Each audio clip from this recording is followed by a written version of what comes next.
আমি দুজনে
ওপৰত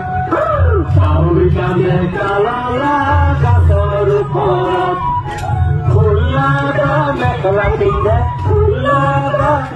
পিন্ধে ঘৰৰ ওপৰত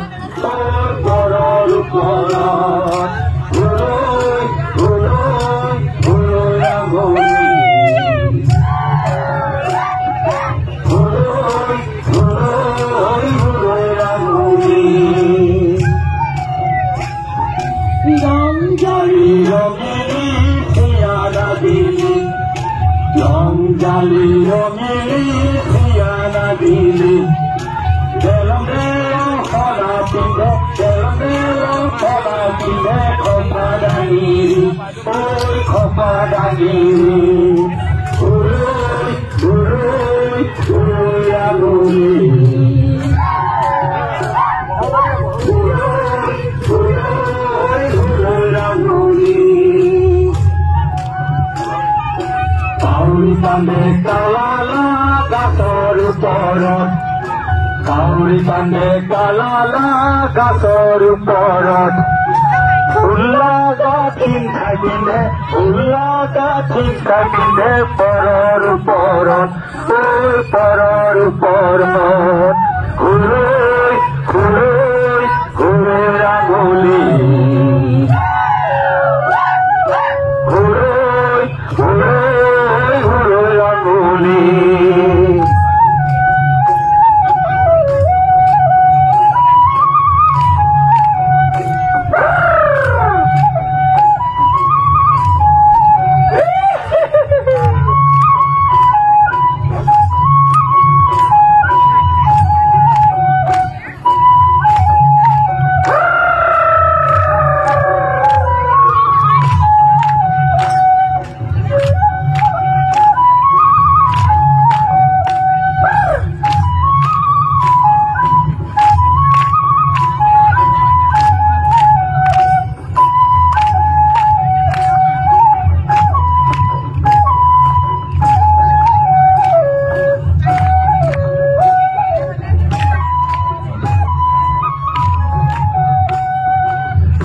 কলি কলি ঐ কঁঠাল মুচি মুচি আম কলি কলি ঐ কঁঠাল মুচি মুচি 1000 টকা নিদিলে 1000 টকা নিদিলে নাযাওঁ আমি গুচি ঐ নাযাওঁ আমি গুচি ঘূৰৈ ঘূৰৈ ঘূৰৈ ৰাঙলী ঘূৰৈ ঘূৰৈ ঘূৰৈ ৰাঙলী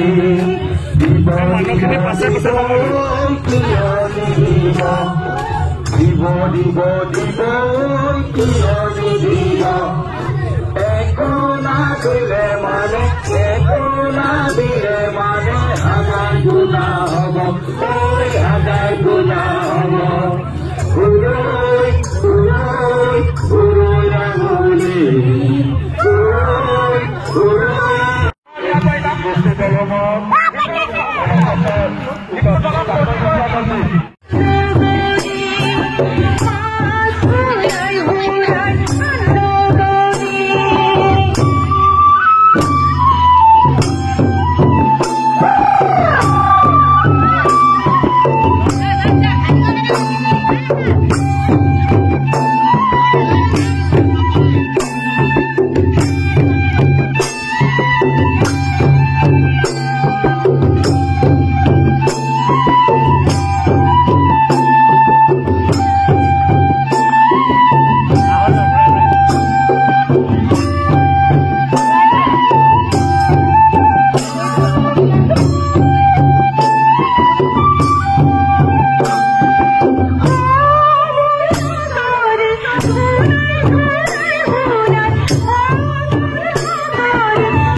ইতিমধ্যে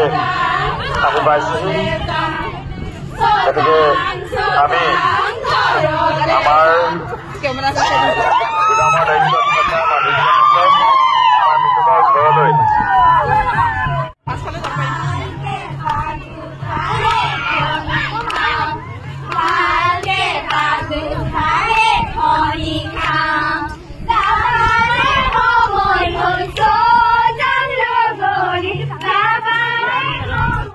ধন্যবাদ। আজি আমাৰ তৃতীয় দিনৰ কাৰ্যসূচী, গতিকে এই তৃতীয় দিনৰ কাৰ্যসূচীত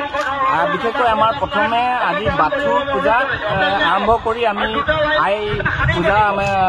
আৰম্ভ কৰিলোঁ। তাৰপাছত আমাৰ বাৰেৰহণীয়া সাংস্কৃতিক শোভাযাত্ৰাটো আমি ৰাখিছিলোঁ আৰু আজি এই বাৰেৰহণীয়া সাংস্কৃতিক শোভাযাত্ৰাটো আমাৰ